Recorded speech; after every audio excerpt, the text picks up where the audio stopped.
नमस्ते बच्चों। कक्षा 10 विषय विज्ञान और लेसन है दूसरा अपना चल रहा है तंत्रों के बारे में। तो अपने लगभग पाचन तंत्र, श्वसन तंत्र, उत्सर्जन तंत्र, इन सभी के बारे में अपने पढ़ चुकी हैं। और तंत्रिका तंत्र और लास्ट जो आपके चैप्टर का है अंतःस्रावी तंत्र, इसके बारे में अपने इस वीडियो में पढ़ेंगे। तो अपने शुरू करते हैं कि अंतःस्रावी तंत्र क्या है। अंतःस्रावी जो तंत्र है ये क्या करता है, एक ऐसा तंत्र है जो तंत्रिका तंत्र के साथ मिलकर शरीर की जो कोशिकाओं का समन्वय स्थापित करता है। शरीर की सभी कोशिकाओं में जो समन्वय है उसको स्थापित करता है। तंत्रिका तंत्र जो संपूर्ण कोशिकीय क्रियाओं को लंबी अवधि के लिए नहीं कर पाता और दीर्घ अवधि के निरंतर नियमन हेतु फिर शरीर में अंतःस्रावी जो तंत्र है वो हार्मोन स्रावित करने की उसको आवश्यकता होती है।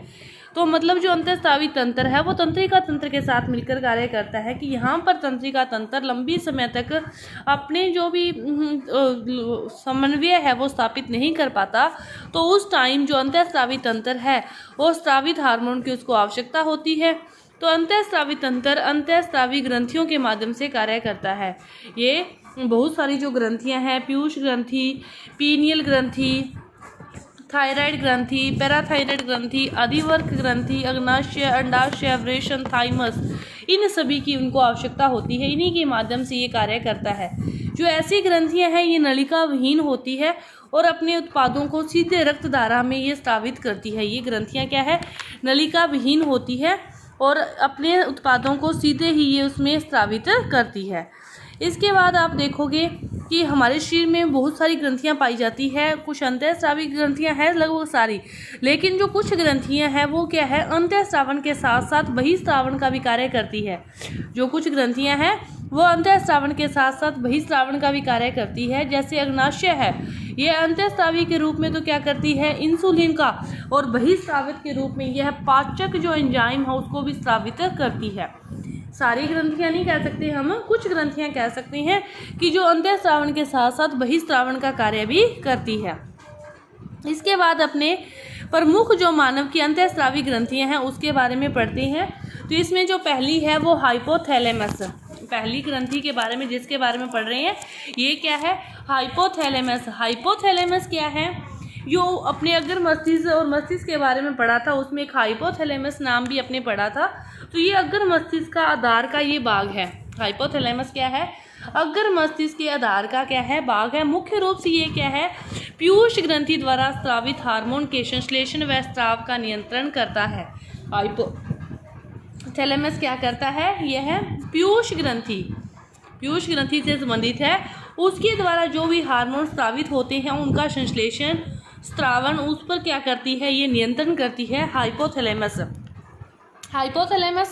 में दो प्रकार के हार्मोन का निर्माण होता है। एक तो मोचक निर्माण और एक मोचक हार्मोन, और दूसरा निरोधी हार्मोन। जो मोचक हार्मोन है ये पीयूष ग्रंथि के स्राव करने के लिए प्रेरित करते हैं, और जो निरोधी है, जैसे नाम से स्पष्ट होता है, निरोध कर रहे हैं, विरोध कर रहे हैं, ये क्या करती हैं, पीयूष ग्रंथि के हार्मोन के स्राव को क्या करते हैं, रोकते हैं। नाम से स्पष्ट हो रहा है, जैसे निरोध, विरोध, निरोध से विरोध, कि ये विरोध कर रही हैं, पीयूष ग्रंथि से जो हार्मोन स्रावित होते हैं उसका विरोध करते हैं निरोधी, और मोचक क्या करते हैं, उसको स्रावन के लिए प्रेरित करते हैं। हाइपोथैलेमस किससे संबंधित है, पीयूष ग्रंथि से। पीयूष ग्रंथि के स्रावन को और नियंत्रण, उसके संश्लेषण में नियंत्रण दोनों ही करते हैं। इसके आगे दो भाग हैं, मोचक और निरोधी। मोचक तो उसको प्रेरित करते हैं और जो निरोधी है वो उसका विरोध करते हैं, उसको रोकते हैं। दूसरी जो ग्रंथि है पीयूष ग्रंथि को मास्टर ग्रंथि भी कहते हैं। पीयूष ग्रंथि, यह ग्रंथि क्या है, मस्तिष्क के नीचे की तरफ, हाइपोथैलेमस जैसे पढ़ा था ना उसके जस्ट नज़दीक ही पाई जाती है। पीयूष ग्रंथि उसी के नीचे की तरफ पाई जाती है, उसके नज़दीक ही पाई जाती है। और पीयूष ग्रंथि को भी दो भागों में विभक्त किया गया है, एक तो एडिनोहाइपोफाइसिस और दूसरा न्यूरोहाइपोफाइसिस और एडिनोहाइपोफाइसिस, ये दो भागों में इसको विभाजित किया गया है। जो एडिनोहाइपोफाइसिस है उसको अग्र पीयूष और जो न्यूरोहाइपोफाइसिस है उसको पश्च पीयूष कहते हैं। अग्र पीयूष किसको कहते हैं? एडिनो हाइपोफाइसिस को। और पश्च पीयूष किसको कहते हैं? न्यूरो हाइपोफाइसिस को। यह शरीर की मास्टर ग्रंथि है, पीयूष ग्रंथि को मास्टर ग्रंथि भी कहते हैं। ये कई प्रकार के हार्मोन का निर्माण व स्रावन करती है, जैसे वृद्धि हार्मोन, प्रोलैक्टिन, थायराइड, प्रेरक हार्मोन, ऑक्सीटोसिन, वैसोप्रेसिन, गोनेडोट्रोपिन। इन सभी हार्मोन का संबंध हमारे शरीर के कार्यों से, वृद्धि से, हमारी थायराइड ग्रंथि का संबंध एक गले में जैसे पाया जाता है, और प्रेरित करने से, इन सभी हार्मोन का संबंध है। मतलब बहुत सारे हार्मोन का ये स्रावन करते हैं, इसलिए इसे मास्टर ग्रंथि कहते हैं। ये दो प्रकार की है, adeno hypophysis, neuro hypophysis. Adeno hypophysis को अग्र पीयूष कहते हैं और न्यूरो हाइपोफाइसिस को पश्च पीयूष कहा जाता है। इसके बाद तीसरे नंबर पर आ गई पीनियल ग्रंथि। यह जो ग्रंथि है ये अग्र मस्तिष्क के ऊपरी भाग में ही पाई जाती है। अब तक जो भी ग्रंथियां की कर रहे हैं अपने तीसरे नंबर पर आगे, ये तीनों ग्रंथियां कहाँ? अग्र मस्तिष्क से, मतलब इसके अंदर ही पाई जाती है। तो जो पीनियल ग्रंथि है यह भी क्या है? अग्र मस्तिष्क के ऊपरी भाग में ही पाई जाती है। और मेलेटोनिन नामक जो हार्मोन का ये स्रावन करती है। आपको मेन रूप से ग्रंथि और उसके द्वारा स्रावित हार्मोन भी याद होने चाहिए। कई बार क्वेश्चन में, पेपर में जो क्वेश्चन आ जाते हैं मिलान चुने वाले, उसमें भी फिर आपको 4-5 ग्रंथियां देके उनके द्वारा स्रावित हार्मोन दे देते हैं। तो आपको यदि ये याद होंगे उनके द्वारा स्रावित हार्मोन, तो ये आप क्वेश्चन सही से कर पाओगे। तो पीनियल ग्रंथि कौन से हार्मोन का स्रावन करती है? मेलेटोनिन नामक हार्मोन का स्रावन करती है। यह जो हार्मोन है वो मुख्य रूप से शरीर की दैनिक लय के नियमन के लिए उत्तरदायी है। रोजमर्रा की जिंदगी में उसकी जो लय है उसके लिए ये उत्तरदायी है, मेलेटोनिन। इसके बाद आते हैं थायराइड। अब क्या हो जाओ, मस्तिष्क से बाहर आ जाओ। मस्तिष्क में हाइपोथैलेमस थी, पीयूष थी, पीनियल थी। हाइपोथैलेमस को 2 भागों में बांटा गया था, मोचक निरोधी पीयूष ग्रंथि, मास्टर ग्रंथि, इसको भी 2 भागों में बांटा गया था, और पीनियल ग्रंथि। इसके बाद अपने आ रहे हैं थायराइड ग्रंथि। थायराइड ग्रंथि यह जो ग्रंथि है वो श्वास नली के दोनों ओर स्थित होती है। मुख्य रूप से ये थायरोक्सिन नामक हार्मोन, इसका तो जैसे नाम से स्पष्ट है, थायराइड थायरोक्सिन नामक हार्मोन का क्या करती है? निर्माण व स्रावन करती है। और ये जो हार्मोन है यह उपापचयी जो क्रियाएं हैं उनको नियंत्रित करता है। ये जो थायरोक्सिन हार्मोन है जो उपापचय की जो क्रियाएं हैं उनको ये नियंत्रित करता है, और यह हार्मोन लाल रक्त कणिकाओं के निर्माण में भी मदद करता है, और साथ ही कार्बोहाइड्रेट, प्रोटीन व वसा के उपापचय को भी नियंत्रित करता है। थायरोक्सिन हार्मोन के निर्माण हेतु ही आयोडीन की आवश्यकता होती है। जो आयोडीन है उसकी कमी से जो थायरोक्सिन हार्मोन का निर्माण कम हो जाता है, और उसी से ही जो रोग होता है इनकी कमी से गेंगा नामक रोग वो हो सकता है। तो थायराइड मतलब इस ग्रंथि के लिए हमें आयोडीन की आवश्यकता होती है, इससे जो स्रावित हार्मोन है उसके लिए। यदि अपने आयोडीन का सेवन कम करते हैं तो फिर थायरोक्सिन हार्मोन का जो निर्माण है वो कम हो जाता है, फिर उससे संबंधित रोग उत्पन्न हो जाते हैं। इसके बाद अपने है पैराथायराइड ग्रंथि। आगे जो ग्रंथि है वो है पैराथायराइड ग्रंथि। यह क्या होती है? गले में जो थायराइड ग्रंथि है उसके पीछे पाई जाने वाली यह ग्रंथि है। पैराथायराइड मतलब नाम से स्पष्ट है कि थायराइड से आगे पीछे वही होगी, तो यह उसके पीछे पाई जाने वाली ग्रंथि है, और यह पैराथार्मोन जो है उसका स्रावन करती है। पैराथार्मोन का जो प्रमुख कार्य है वो रुधिर में कैल्शियम और फास्फेट के स्तरों को नियंत्रित करना है, और इस हार्मोन की कमी से टिटेनी रोग हो जाता है। आपको उस ग्रंथि से संबंधित हार्मोन, उससे संबंधित रोग, 3 चीज़ें याद होनी चाहिए। तो थायराइड से गेंगा नामक रोग हो जाता है, आयोडीन की कमी से होता है। पैराथायराइड ये पैराथार्मोन स्रावित करती है, और यह प्रमुख रूप से जो कार्य करती है रुधिर में कैल्शियम और फास्फेट के जो स्तर हैं उसको नियंत्रित करने का, और इस हार्मोन की कमी से टीटेनी नामक रोग हो जाता है। कौन सा रोग हो जाता है? टीटेनी नामक रोग हो जाता है। इसके बाद अगला है अपनी अग्नाशय। अग्नाशय है 2 अंतःस्रावी हार्मोन है इसके, इंसुलिन और ग्लूकागन। इंसुलिन और ग्लूकागन इसके 2 स्रावित हार्मोन हैं। इंसुलिन क्या है?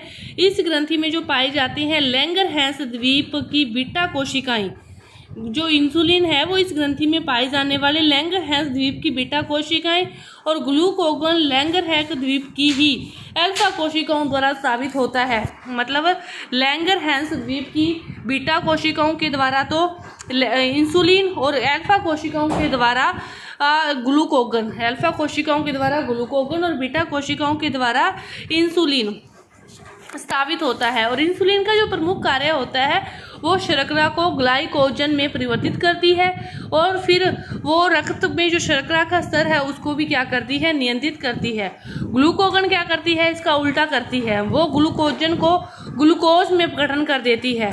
और ये दोनों जो हार्मोन है वो सम्मिलित रूप से रक्त में जो शर्करा के स्तर को क्या करते हैं, नियंत्रित बनाए रखते हैं। क्या समझो दोबारा, जो इंसुलिन है वो तो क्या करती है, ग्लूकोज को ग्लूकोजन में कौन, इंसुलिन, और जो ग्लूकागन है वो इसके विपरीत है, वो क्या करती है, ग्लाइकोजन को ग्लूकोज में। मतलब दोनों एक दूसरे के विपरीत कार्य करती है, दोनों मिलकर सम्मिलित रूप से क्या करती है, जो रक्त में शर्करा का स्तर है उसको नियंत्रित करती है। फिर भी किसी कारणवश यदि किसी रक्त में इंसुलिन की कमी हो जाती है और रक्त में शर्करा का स्तर बढ़ जाता है तो जो उस व्यक्ति को मधुमेह नामक रोग हो जाता है। अग्नाशय से संबंधित कौन सा रोग है, मधुमेह। और पैराथायराइड से संबंधित रोग था टिटेनी, और थायराइड से संबंधित जो रोग था गोंगा। आप इस वीडियो को समझते हुए इसके बाद इस चैप्टर को पढ़ोगे तो आपको इनसे संबंधित हार्मोन और जो रोग हैं अवश्य याद हो जाएंगे। इसके बाद अगली है अधिवक्र ग्रंथि। वक्कों के ऊपर के भाग में एक जोड़ी अधिवक्र ग्रंथियां पाई जाती है। ये भी दो प्रकार के हार्मोन स्रावित करती है, जैसे अग्नाशय करती थी ग्लूकोगन और इंसुलिन, उसी तरह ये भी दो प्रकार के हार्मोन स्रावित करती है। एड्रीनेलिन, उसको एड्रीनेलिन का दूसरा नाम क्या है, एप्रीनेलिन। एड्रीनेलिन, इसका दूसरा नाम क्या है, एप्रीनेफ्रिन। और दूसरा हार्मोन है नोर एड्रीनेलिन या नोर एपिनेफ्रिन। ये हार्मोन क्या होते हैं, शरीर की आपातकालीन स्थिति में सुरक्षित करने के काम आते हैं।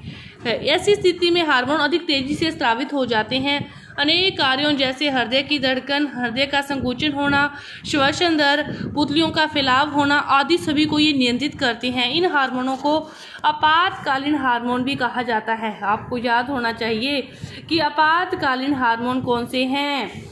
आपातकालीन हार्मोन है एड्रीनेलिन, मतलब अधिवक्र ग्रंथि से स्रावित जो दो हार्मोन है एड्रीनेलिन और नोर एड्रीनेलिन। एड्रीनेलिन और नोर एड्रीनेलिन ये हार्मोन क्या होते हैं, आपातकालीन स्थिति में शरीर की सुरक्षा करती हैं और इन हार्मोनों को आपातकालीन हार्मोन भी कहते हैं। ये थी आपकी अधिवक्र ग्रंथि।